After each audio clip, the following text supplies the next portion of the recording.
What's up, everybody? We are in the house. We are the Ducross Brothers Sports Warriors. Along my side, as always, is my brother, Sean Ducross.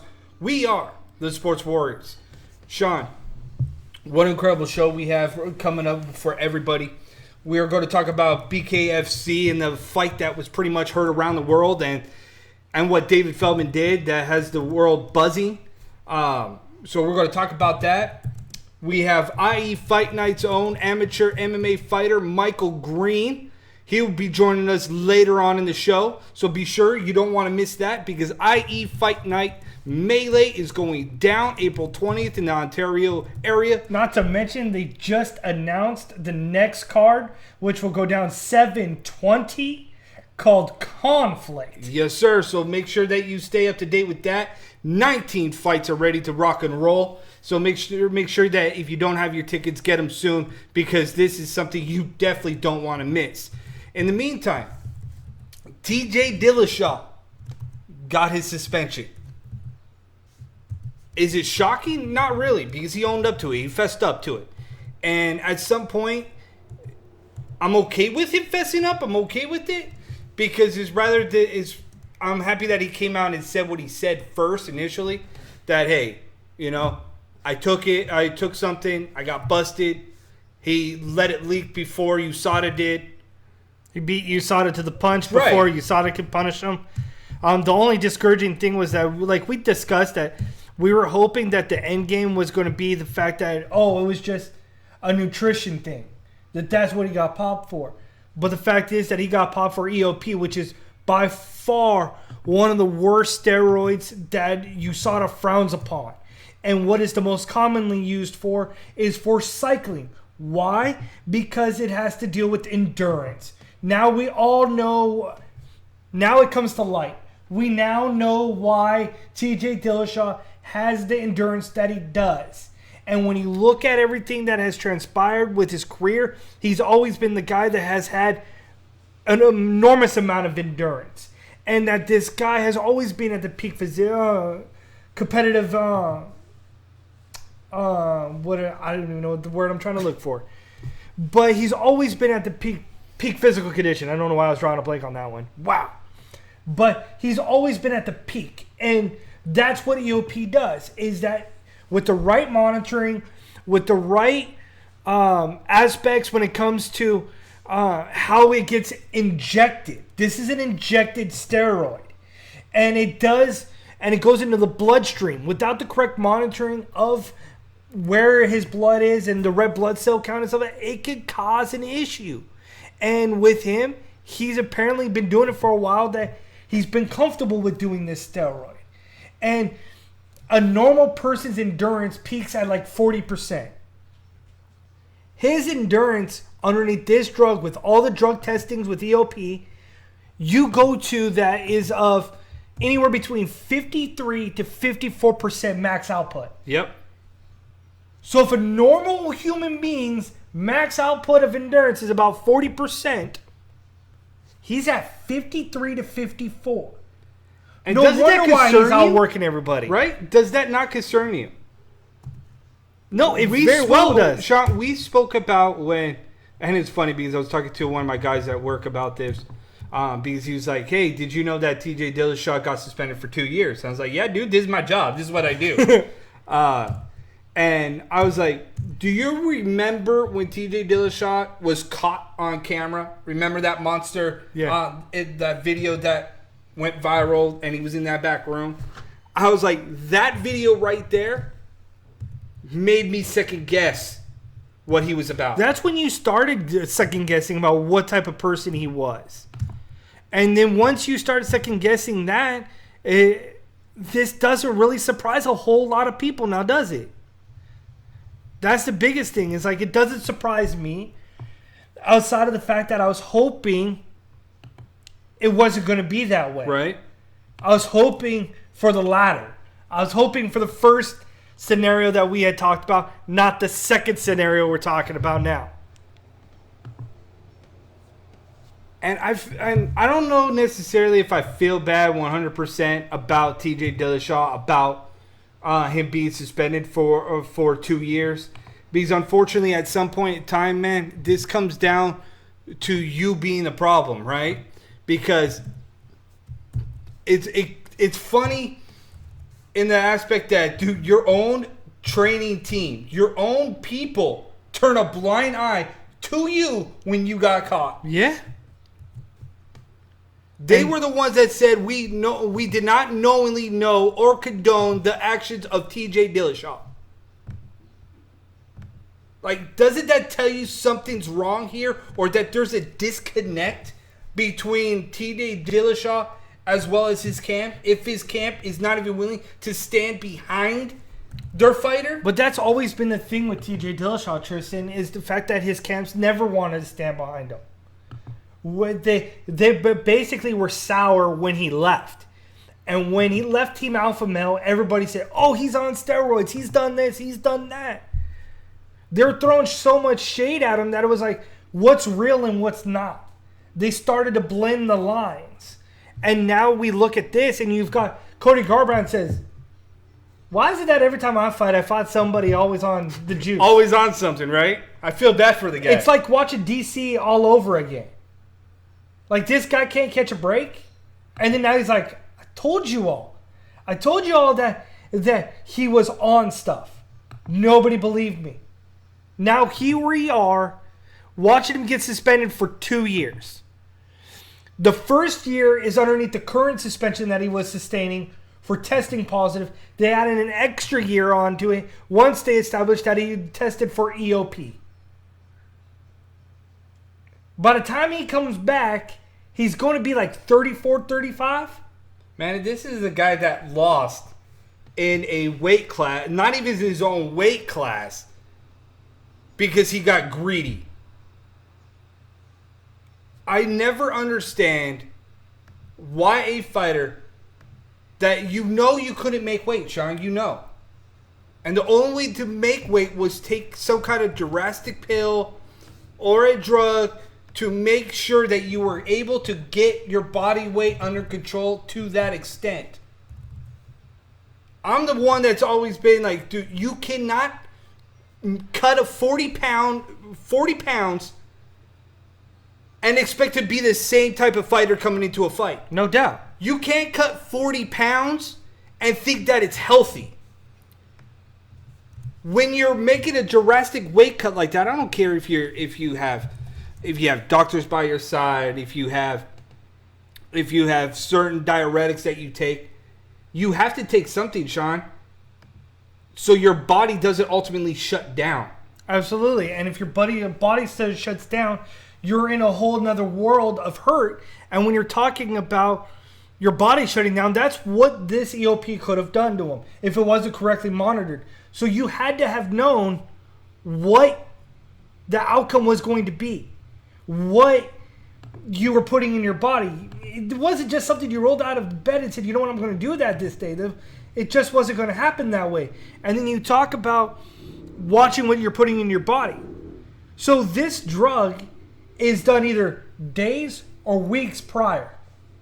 Yeah. Done days or weeks.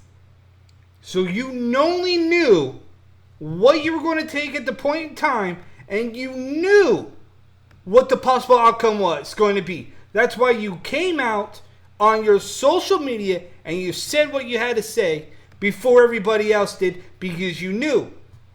You asked for forgiveness first before anything else happens, and then you might get a little slap on the wrist and let go. But you're messing with USADA. You are messing with the wrong people. I don't like USADA. I've never really been a big fan of USADA, but when they catch, sometimes they catch people and they catch them good. And I'm okay with that. They do their job right. Yeah, in hindsight. And then they have their gray areas and they have their good times. It's just one of those things that not all the time is it always beneficial. It's not always agreed upon, like, oh man, USADA just botched this. Oh, USADA didn't do this, or whatever it may be. The outcome of the day was he beat USADA to the punch, and then USADA caught him and then said, hey, guys, hold up. So TJ Dillashaw at this point, 2 years suspension. When he comes back, Sean, what do you think the outcome is? I don't know, because when you're gone for 2 years, in the element that we are now in MMA, the growth of every fighter, the movement of every fighter, I'm at the point that it's like, you got to pump your brakes a little bit. Because are people going to pass you by? Yeah. That's my biggest question. What happens if fighters pass him by? Very well could be happen. What is his legacy? There's now a lot of questions to be answered that nobody has right now at this time. And it's pretty We haven't even heard a statement yet from him. But it's pretty sad. Well, the only statement that we heard about him, about this issue, was that he was accepting his suspension. What is interesting, you're saying that when he comes back, he could be a shell of a fighter that he once was. His legacy is called into question. Anytime you fail a test, anytime you're now facing suspension, and a long-term suspension at that, ultimately, whether you like it or not, man, your legacy or your career is called definitely 100% in question. Can you perform at a high level without a drug that is motivating you enough to make you a better fighter? If that's the case, then I'm sorry, but you're not as good as what you claim you are. And I was talking to one of my buddies about this. It's like, dude, it's not like this isn't like John Jones. John Jones was suspended because of cocaine. Right? So this guy was high as a kite. And it's not like... And was still whooping you while he was high as a kite. And it's not like what you have with the Diaz brothers, who gets popped for marijuana. That's another stupid thing. Everybody in this world, yeah, pretty much everybody right now. Right? Pretty much. It takes a hit of a doobie. You do. I mean, I never have. I just take CBD oil, so I Love Auntie. Or right over here, just click that QR code and you could go to iloveauntie.com, save 10% off using the Ducross Brothers code. But that's where we are right now in a combat fixed sports world. You do something negative, ultimately you're going to get caught, period. And as much as you hate USADA, they do what they are supposed to do. They will catch you 99.9% sure. Regardless if you think that it's wrong or the drug testing's inaccurate, then don't do it. Don't do it. Don't get caught. Don't put yourself in that position. You put yourself in that position, TJ Dillashaw. You got the nickname The Snake for a reason, and here it is. Snake in the grass. That's you, buddy. Right here on the Ducross Brothers Sports Warriors. I'm Tristan Ducross. On my side, as always, my brother, Sean Ducross. We're going to go to a quick break and come back out. BKFC 5.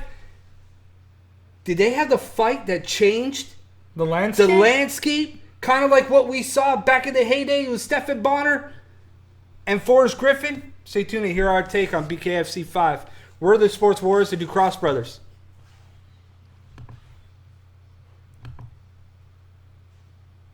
Fight Book MMA, your number one MMA fighting community on Facebook. You want to talk to some of the most fanatic fans? This is where you're going to go. Go to Fight Book MMA on Facebook.com.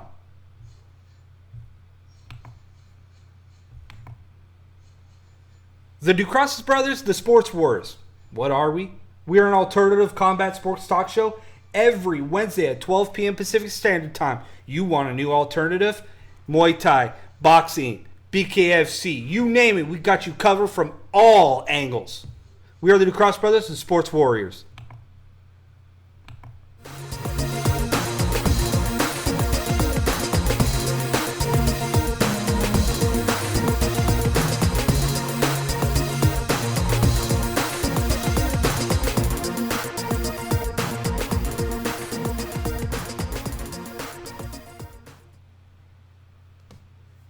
All right, everybody, we are back. We are the Ducross Brothers Sports Warriors. I'm Tristan Ducross. This is my brother, Sean Ducross. Sean, BKFC, Bare Knuckle Fighting Championship, Dave Feldman, you were ridiculous for this card. We were saying that for a week about how sickening that the BKFC 5 was going to be, and it left nothing on the table. They let loose in what was perhaps the most iconic bare knuckle fight that everybody's going to remember. Artem Lobov, Jason Knight put on a classic barn burner that at some point I was like, how hasn't anybody gone to sleep yet? How is it that these gents made it 5 rounds? Absolutely. And still kept throwing hands after hands. And it was like, good Lord. The fact that occasionally Artem Lobov may have slipped or been knocked down a little bit. Knight, same thing. But Lobov started off like so cocky, like, hey now. Well, that's Lobov. That's Lobov for you. This guy, both of these guys came into this fight. Like, I thought for sure that at one point this fight was all said and done. Dude, first round, they were both knocked down. They were both like weeble wobbly. But these guys both were coming in off of losing streaks. You can say what you will about bare knuckle. You can like it. You can hate it. But the fact is, they are doing something that a lot of people didn't think that they could do at this point. Again, just like us, changing the landscape of what combat sports talk is. Something different.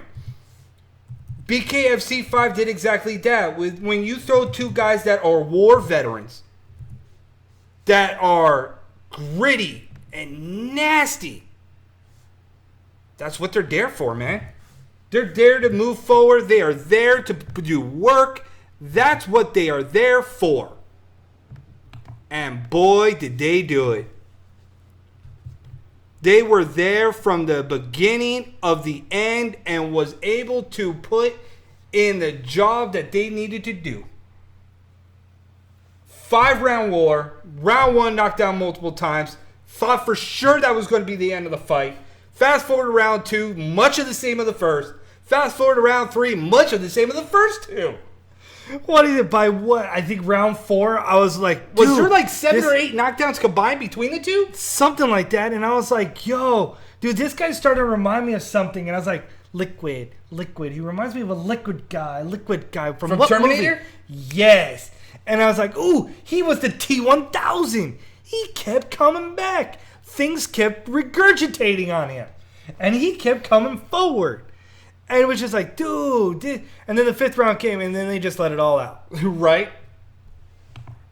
I love it. I love it when fighters know what they're getting paid for and know that they have to put in work and do what they are supposed to do.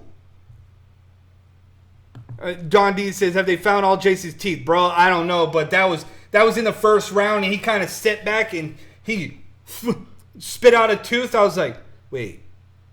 Come on, announcers. No, that was Isaac Galliflag.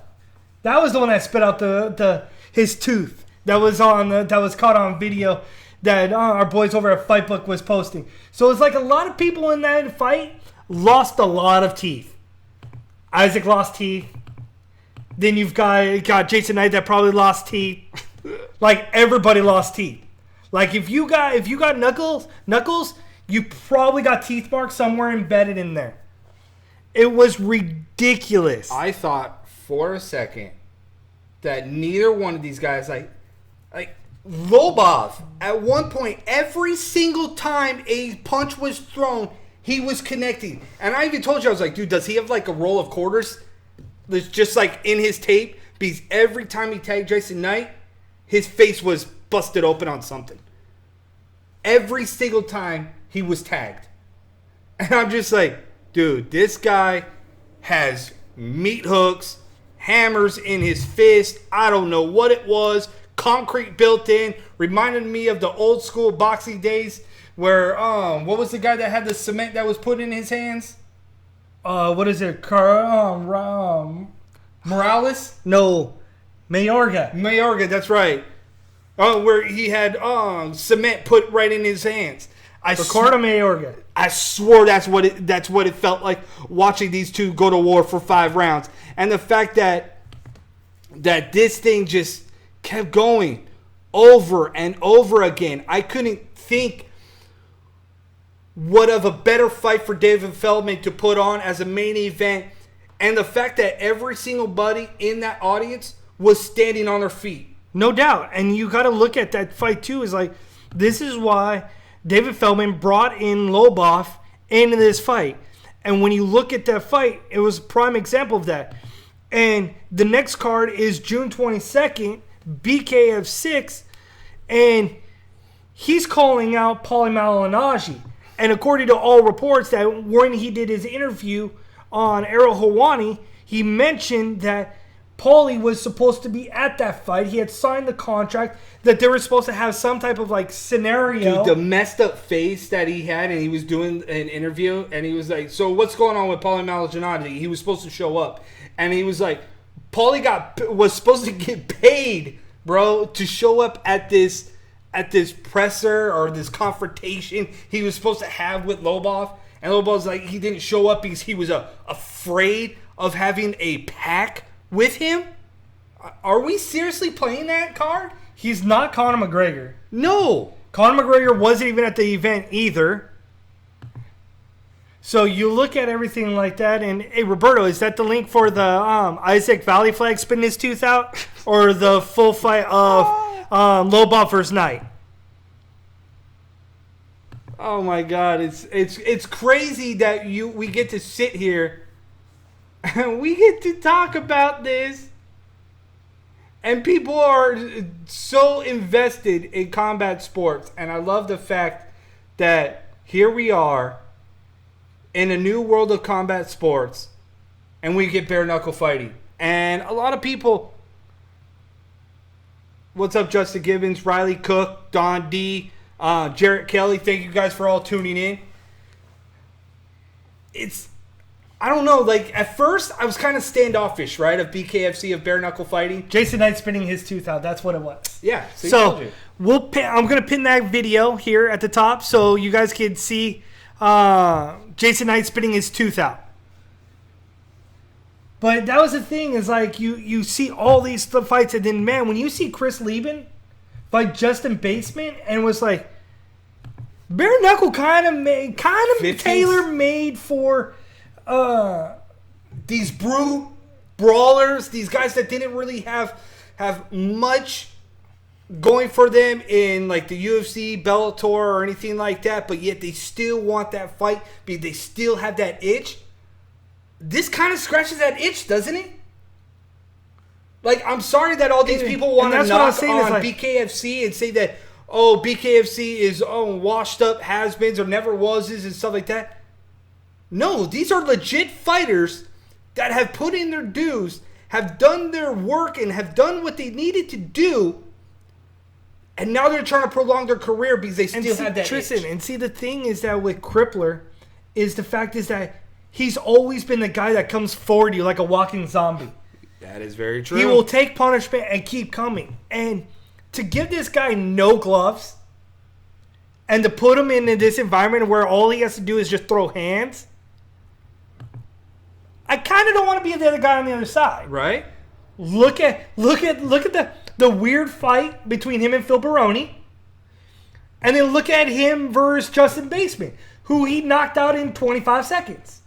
When you give a guy who can throw in max power, max output, so aggressively, do you really want to stand in the way of Crippler? Right. Because this sport is tailor-made for him. His nickname is tailor-made for this sport. He's going to cripple somebody, and he crippled Justin Bateman with that uppercut. Absolutely. And that's the bright thing about this, is that when you are looking at these fighters, and I've read a lot about social media. I've seen a lot of fighters post negative about it. I've seen a lot of fighters post positive about it. And I understand why. I really do. But as a combat fan, I don't care who you are. Like, just put your what is it, different hat on, if you will. Because this is a different ball game. And for David Feldman to even at one point to let his emotions kind of run rampant when he said that he was going to take a fighter's purse, I loved that. I loved it. Because in a fight game like this, it's funny that everybody's talking negative about it, but does people not realize that Pride at one point, Pride, had a thing where you would get a yellow card, and the automatic you get a yellow card for stalling, for inactivity, you got 10% of your purse deducted from you. So it's like, I get where he was coming from, and it raised a lot of people because he ultimately ended up paying the full purse to the fighter. But in that moment, I was thinking, like, that was just the heat of the moment. That was just combat. They brought him into the cage, and that's when everything kind of went weird. And I don't think, and hearing his interview this past week regarding the situation, he had no ill will. The dude's a character. I mean, I've heard some of his interviews on MMA Junkie. The guy's a character. So it was just the raw heat of the moment. And I give Feldman props for coming back out and not meaning to do with what he said and owning up and then giving back the fighter his full purse. It was just the raw of the moment. And I like David Feldman. Right. And anytime that you are the owner of a promotion, you have invested all your money into this promotion. Man, I don't care who you are. This is something you wanted to do. It is your money. Bro, you have every right to say if you're stalling, you ain't fighting, I'm pulling you. Justin Gibbons wants to know, who are we going to take, Artem or Paulie? I looked at Sean and I said, dude, Paulie ain't got a chance. No. Artem has no chance. You think a boxer is going to be able to? Absolutely, because you look at the boxers that have competed so far in BKFC, and you look at their transition, they're phenomenal. And to watch the Artem Lobov, while he has all the power in the world, the stylistic matchup he was presented with Knight was not that level of Paulie. Paulie's in the right field at the right time, and he's going to put in work. Yeah. They're talking about this fight's going to be lined up for the June 22nd card. And rightfully so. If that, in fact, goes down and Paulie signs that contract, folks, you want to see the highest paid card for BKFC? That may go up more than $30. I'm just saying for that pay-per-view. I love the fact that it's going to come down. Justin Gibbs says it's going to come down to skill versus heart. Bro, I don't think it's going to come down to that. I think it's going to come down to a matter of somebody is going to get hurt so bad in this fight.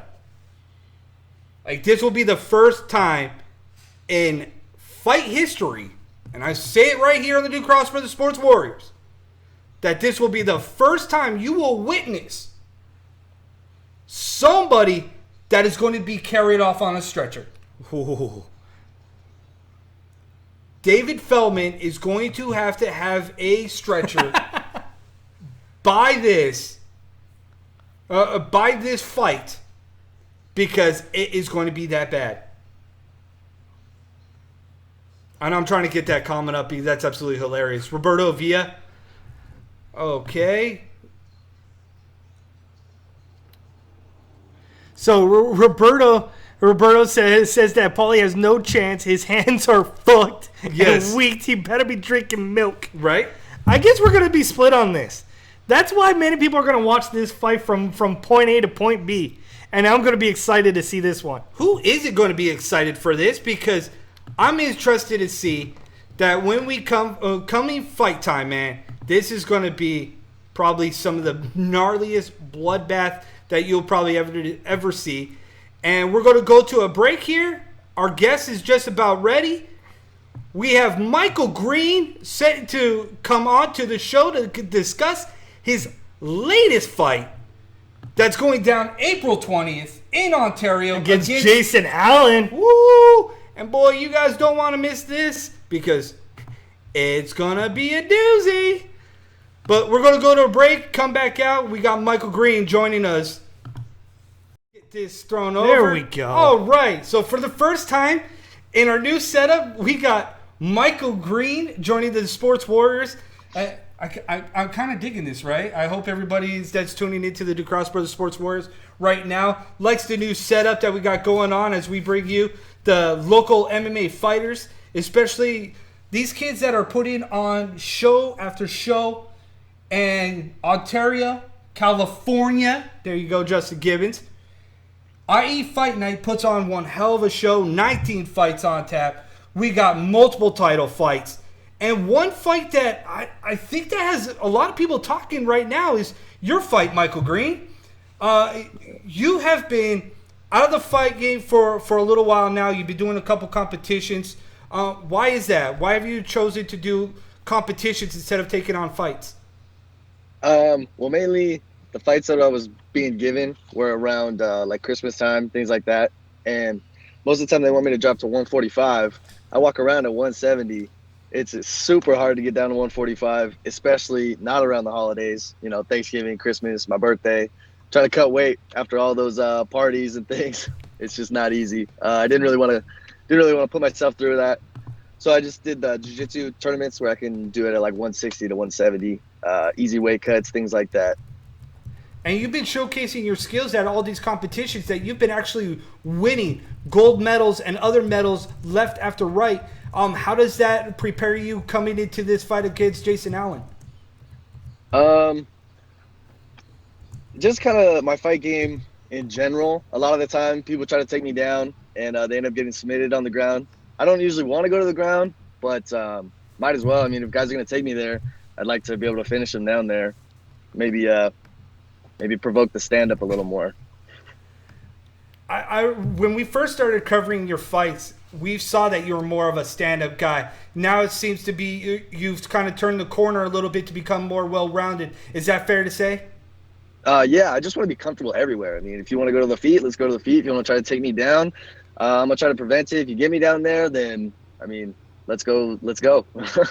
Mike Green, Sean here. We've talked to you before about your fight IQ, and this is just showcasing the evolution of your fight IQ. That if not a lot of people saw your first fight, your ability to see a punch coming and be able to slip and counter it was incredible. And then you caught the guy in a what was it? A guillotine or rear naked choke? I think. Yeah. Standing guillotine. There you go. Guillotine. Was able to finish the guy. During this camp, you're not alone this time. You have a couple guys that will be debuting on IE Fight Night, April 20th. What has that been like to actually have partners with you getting geared up for April 20th? That is so exciting. I'm so hyped. I have Adrian Mora, Ivania Foley, and Aaron Garcia coming with me. And, man, they're killers. They're going to do so well. And I'm so excited to just not be alone in my corner this time. I mean, I'm usually in the back room with headphones on, chilling. You know, I talk to my dad a little bit, talk to my coach a little bit. Usually just trying to get the nerves out, relax before this big fight. But, oh, man, it's going to be so great because those guys are, not only are they a bunch of killers and just great fighters, they're a bunch of goofballs, man. That back room is going to be just so easy. It's not going to be, no one's going to be worried about anything. We're just going to be relaxed, having fun, doing what we do, you know? So they fit Mike Green. Yeah. They're Mike Green people, essentially. It's great, yeah. You got the Fantastic Four coming in, and we're going to do amazing. Are you going to have Fantastic Four logo on your tights? You know what? We thought about it. We thought about rash guards, maybe. Yeah. So which Fantastic Four member are you? They told me I was Mr. Fantastic. Why does that not surprise me? Yeah. The leader of the Fantastic Four. So then, if you have to get nicknames to your other guys, oh yes, what are who's who? We got Adrian Mora, who fights at 185. He's the thing. We got Aaron Garcia, who fights at 155. He's gonna be the Flaming Torch, and then Ivania is gonna be Invisible Woman. Wow! All right. When you got a name like the Thing, hesitate on any when you of got those. the nickname like the Thing, I so got to see how big of a killer this guy is. Right? Yeah. Oh man, he hits like a tank. It's so good. His forward pressure is great. All right. So your opponent, I got to touch on it. Social media blaze. If anybody Yeah. doesn't know, man, dude, this thing's been going on since Jason Allen was on our show, and it just kind of took off in its own little world. Social media, Blaze, what's your thoughts been on that? I know we talked a little bit off air a little bit about it. What's your thoughts about it? Because I know that you really didn't dive into it. I think it's fun. It's silly. It makes me laugh most of the time. I've never been like, oh my gosh, like this guy's saying the truth or whatever. Like, I mean, yeah, obviously he's gonna say he's trying to beat me and everything, but he's calling himself the last great Spartan warrior king, and that's just way too many names in one thing. Like, man, just calm down. I was gonna say, I was like, whoa, that's a little breathy. That's a lot. Yeah. I mean, the great one. That's a good name. That's a good name. Last great Spartan warrior king. That's a lot. No one else is going to want to say that. No one's going to want to say that. I'm surprised he did. So what's going to be the stare down like come April 20th? Oh, I can't wait for that. Honestly, I hope it's a good, tense stare down. I mean, I really don't think there's any bad blood between us. It's just two fighters trying to make a name for themselves. So I'm excited for that. I hope we get a good stare down. I love getting the pictures of me, with my hands up, looking at my opponent.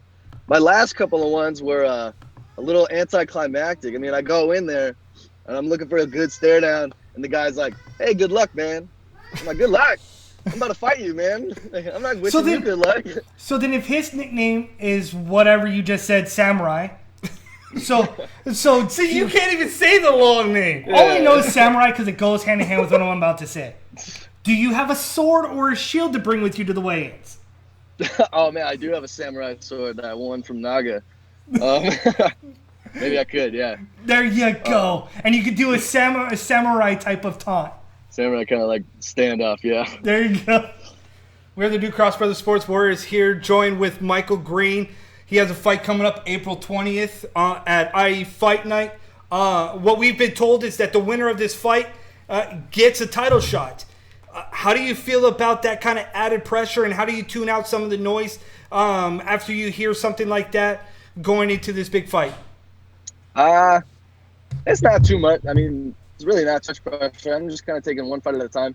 I'm excited to get the belt. I mean, I've been thinking about getting the belt for a while, but I have a lot of things lining up this year that I want to pursue. I want to go for the 155-pound belt, want to defend it, but then I also want to go for the 145-pound belt. So do you want to be IE Fight Night's first double champ? That's the goal. That's the goal. Because, Mike, you've been wanting that IE title around your waist since we debuted it on our show. Yeah. I had the Panda Cup one. Now I need IEs. This is a guy that everybody needs to watch out to because not only does he have the charisma, he has the attitude and knows what he wants. And a lot of fighters should probably listen to this interview and take notes from Michael Green on how to carry himself, because this is what a true performer and a true fighter does. Absolutely. So, hey, after our show, stay tuned because we will share Mike's profile because he has tickets available. So if you are in the area of Ontario, Riverside, wherever it may be, we'll give you guys an opportunity to reach out to Mike Green, support him, support his efforts, and his quest to be the first IE Fight Night champ. Yeah. Michael Green, on the way out here, do you want to say anything to your fight fans, to Jason Allen leading up to April 20th? Anything you need to get off your chest right now? Go. I just want to say thank you guys for letting me fight for you guys again. And I'm super excited for the 20th. I hope everyone else is. I hope everyone's excited for my fight and my teammates' fight. I'm probably more excited to watch my teammates fight than to get in there myself. I mean, I love fighting, but I'm just stoked for them all to debut. And I'm hoping for just a clean strength and honor sweep, And I'm hoping that becomes the next new trend. You see our team come in and your knees start shaking a little bit like, oh, I didn't realize all of them were going to be here, And for Jason Allen, man, I'm excited to see you. I'm excited to fight against you. I'm very excited to meet you in person because I hear it's completely different when you're behind your phone. I'm just super stoked for the whole thing. There you have it. You can see the glee in Michael Green's face when he talks about his teammates and talk about this fight, April 20th. Michael Green, thank you for joining us, man. always a pleasure to talk to you. Can't wait to see you April 20th and tear the roof off that place. Thank you, guys.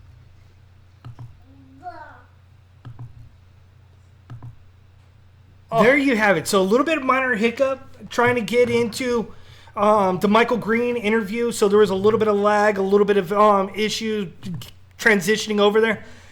Again, something new is just getting the kinks worked out. So thank you for bearing with us. But my goodness, did I like that Michael Green interview, because Michael Green is a legitimate badass that when it comes to the amateur scene, Michael Green holds down the fort. Michael Green knows how to sell himself to the masses. So please, stay tuned after our show. We will share his profile. We will share the fact that he still got tickets. If you're in the Inland Empire, if you're in Temecula, please reach out to Michael Green. Support him. Show up April 20th to the CPAC Center. Dude, CPAC Center, dude, it's going to be crazy come fight time, because 19 fights are on tap, Sean. And how many of those do we have as championship fights? Xavier Vines takes on Christopher Hernandez from Millennia, who will step up and have his first defense at IE Fight Night, April 20th, which will have none other than the 145 title belt.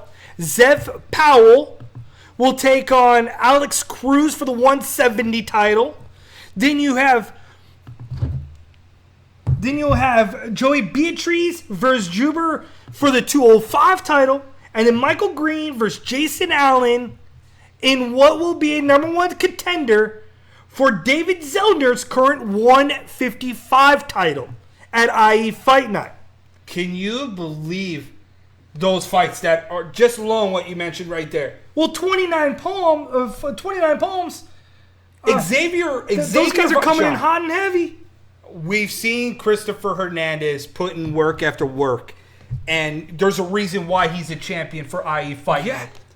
He's a But bad man, dude. 29 palms, Xavier Vines, what he is doing right now leading up to this fight, he has taken fights already outside of this before this, and he's a world champion. If anybody deserves a title shot at the IE champ, there's no other man than Xavier Vines standing across that cage, facing off against the man that they call the man that is the champ for IE Fight Night. And the thing too is that, like, when you talk about Michael Green and you talk about Christopher Hernandez, they're very similar in the sense that when you talk about Christopher Hernandez, his length, his reach, his height, everything at 145 that he has is awkward, because not a lot of 145ers are at his level of height and reach. He has a lot of advantages for him that a lot of people have as disadvantages. Yep. Michael Green at 155, known as the Sliver, has the IQ that you don't see for an amateur. Yeah, you don't really. Go back and listen to our first ever interview with Michael Green, and you'll realize how smart and intellectual he really is when it comes to the fight game. The fact that he walked into that fight, slipped a punch, and caught the guy in a standing guillotine shows the evolution. The fact that he's going out and competing in jiu-jitsu tournaments, because he felt like that he needed to be a little bit more well-rounded of a fighter, tells you exactly how much he puts into this fight game. The effort's there. Make no mistake about it. Dude, this kid has started from pancration. He's a world champion with the Panda Cup. And this guy continues to just step up another level. 19 fights, Sean. 19 fights. And nobody dropped out yet. No, nobody's dropped out yet. We got girl fights. We got heavyweights. We got cruiserweights. We got guys that are going to put on a show for the fans. David Bramlett, Lorenz Larkin, doing what they do best, putting on the best show in the IE area, and it's IE Fight Night, April 20th, Melee. If you haven't gotten your tickets, go, like my brother said, we'll pin Michael Green because Michael Green has tickets still available. So if you want tickets, you need to.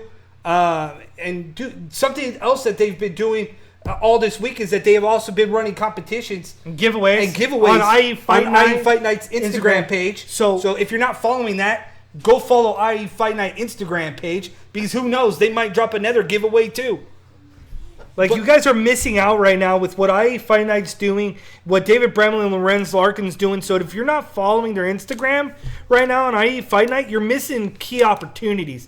They just gave away a free VIP table, They also gave away a PS4. Yes, what? You could have won it. If you were following their page. Right. So if you're following UFC, you know that UFC has signed an exclusive deal with ESPN Plus, where they'll have their pay-per-views on ESPN Plus. Yeah. UFC 236 is their first pay-per-view on this Part of their new deal. platform, right? I'm still confused about how that's going to work because, to me, it's still UFC Plus. ESPN Plus and UFC. Kind of confused about that. True. But Max Holloway versus Dustin Poirier is leading for that, and it's for the interim lightweight title. The last time these two guys fought was in 2012, which saw Dustin Poirier submit Max Holloway, and now we're discussing about the tale of two types. We have seen where Dustin Poirier went down to featherweight. Yep. Then he went back up to lightweight. And now, 7 years later, we're running this one back. And in what could be a phenomenal showdown, the evolution of Max Holloway, this tends to be a fight that many people did not anticipate. And the ending may not be what you may think it's going to be. Then it is co-headlined with Israel Adesanya versus Kelvin Gastelum for another interim title. Gastelum, since going up to his middleweight, he has only lost one time to Chris Weidman. Yes. Then you look at Adesanya, who is essentially rising through the rankings so quickly. I think too quick. A little too quick. And that's where I was going with this, is that I think he may have bit off more than he could chew in this fight. Absolutely. Because of where we're at with Kelvin Gastelum and who Adesanya came off of fighting. But can Kelvin Gastelum honestly make weight? He's been doing it without any issues. Because that's my only concern, is because he's finally been seemingly to make weight, and I'm okay with that. But still, the weight issue still concerns me a little bit. Sean, it still concerns me a little bit. It's always going to concern you because he's always had those issues. But when you look at Israel, his own notoriety was that he beat up an aging veteran in Anderson Silva. Yes. That's what has me wondering, is he biting off more than he can chew now against Kelvin Gastelum, who seamlessly has returned to his Ultimate Fighter days? Running through everybody left and right and going, I'm the king. When are y'all going to recognize it? He took that belt. So do you think he finally becomes the world champion that he so rightfully thinks that he is owed? It's hard for me now to say no. I've been so adamant against him for so many years about him missing weight that he doesn't deserve this, but his resume is starting to speak for himself. And it's just like another one is like our buddy Khalil Roundtree versus Eric Anders. That's a sleeper to me, because you've got Khalil Roundtree, who came back after his defeat to win against Saki in what was, many people thought, you know what, he wasn't going to win that fight. He goes then across the world to Thailand to train in Muay Thai. That if you don't understand the stylistic differences between the Muay Thai in the States versus the Muay Thai in Thailand. That's where some of the best strikers or unique strikers are right now. Is in Muay Thai. Why not learn? What I was seeing in his videos on Instagram were like, dude, this guy's kicking hard. If I'm Eric Anders, striking to another level, Sean. Striking to another level.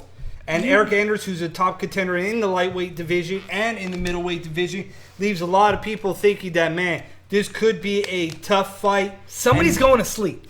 Either that, or it's going to be a very, very interesting fight between the two guys. Then you also have Oven St. Preux versus Nikita Krylov, who Nikita Krylov hasn't won a fight since 2016. But Oven St. Preux owns a victory over him with the Von Flue choke.